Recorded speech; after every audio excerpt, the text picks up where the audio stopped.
Everybody's looking forward to January 20th, Donald Trump's inauguration.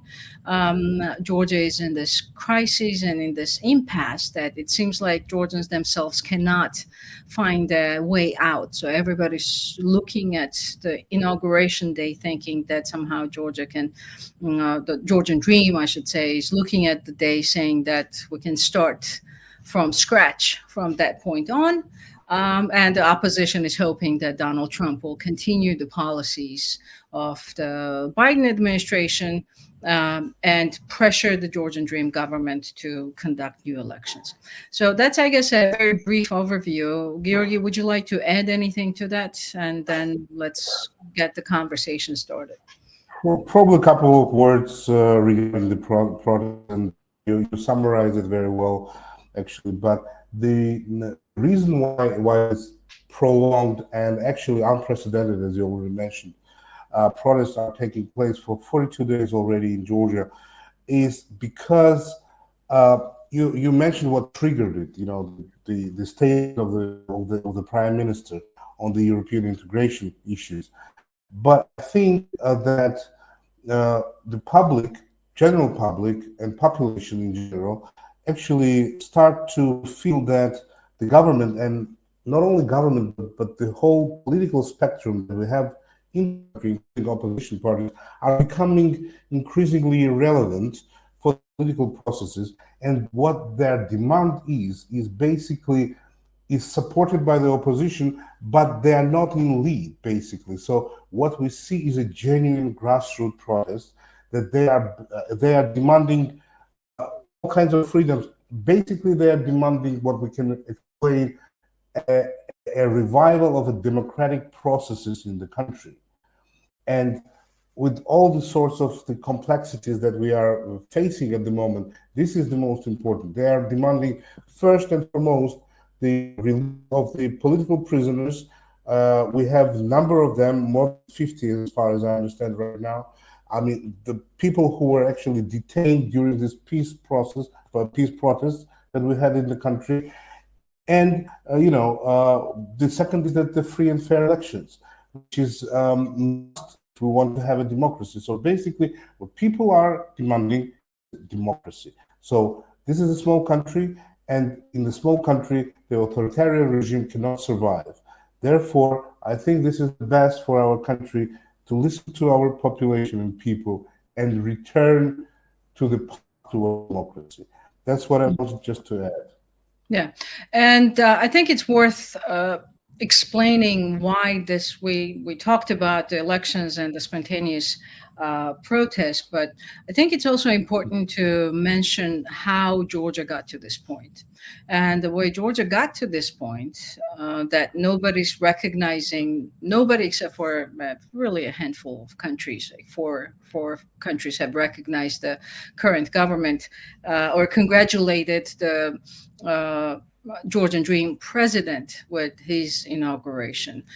There's a reason for that. It's not that everybody's out there to get the Georgian Dream, but it's because most of the civilized and democratic world thinks that current government in Georgia, Georgian Dream government, is unconstitutional. And it's unconstitutional because of the elections that were deemed as fraudulent, including a critical assessment by the OSCE ODIHR report, which is usually very measured in its assessments. ODIHR said that Georgian elections of October 2024 were neither free nor fair.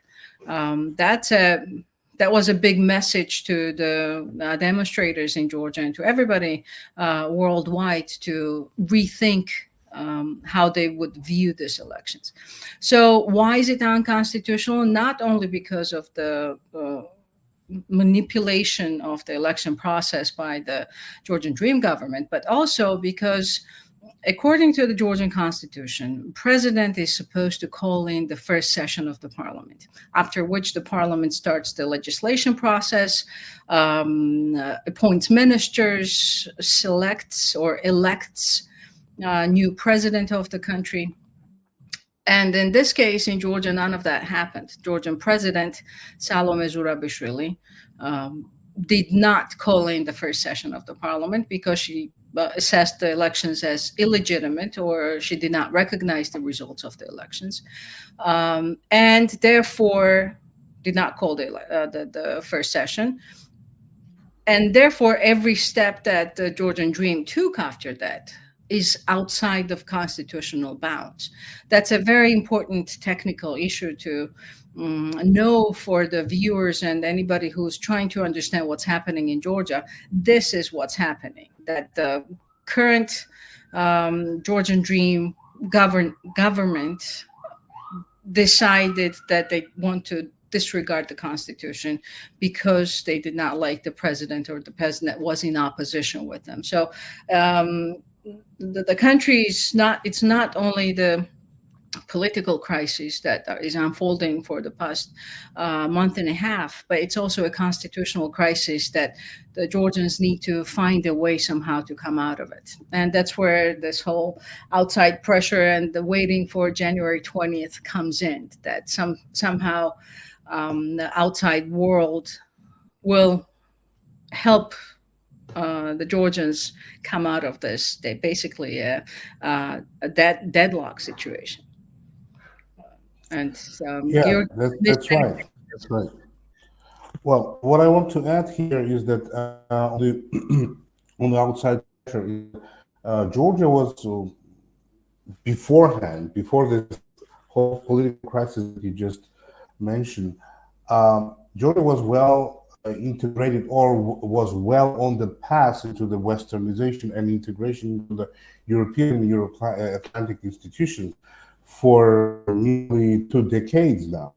And therefore, for our partners in the Western Europe and United States, I think that came as a shock, because this was the most westernized country in the region, and losing connection to this kind of a state which recipient of huge assistance and investments from the Western allies, basically is a failure for the West as well. And therefore, decisive, we see some steps in regards to address this issue. I mean, I'm talking about the political steps, especially the United States. And because you're located in the Washington, D.C., I think you know it better. But I think several legislative acts were initiated in the Capitol Hill by the Prince of Georgia, obviously, that are called to overcome this crisis that we're facing in the country. And there were several also visits from the United States to Georgia in order just to first to study the situation, to assess what is going on in the country, and then to talk to the parties involved in the crisis. I think that had some sort of implications, and we see that there are several, as I mentioned, legislative acts that are already prepared, and we see the wave, the first and the second wave of the sanctions that are actually targeting officials that are accused of violating human rights, etc. So, what do you think? Where it will bring us, and what is the process of, let's say, voting or approving these acts, and how that will go through when we are expecting the new administration to come in a couple of days, basically in a week or so. Yeah, yeah, that's right. That's a part of the pressure that we talked about earlier on the Georgian authorities, Georgian Dream authorities, to change some of their actions, release political prisoners, and call for new elections. So there are two bills that we're talking about in this new Congress.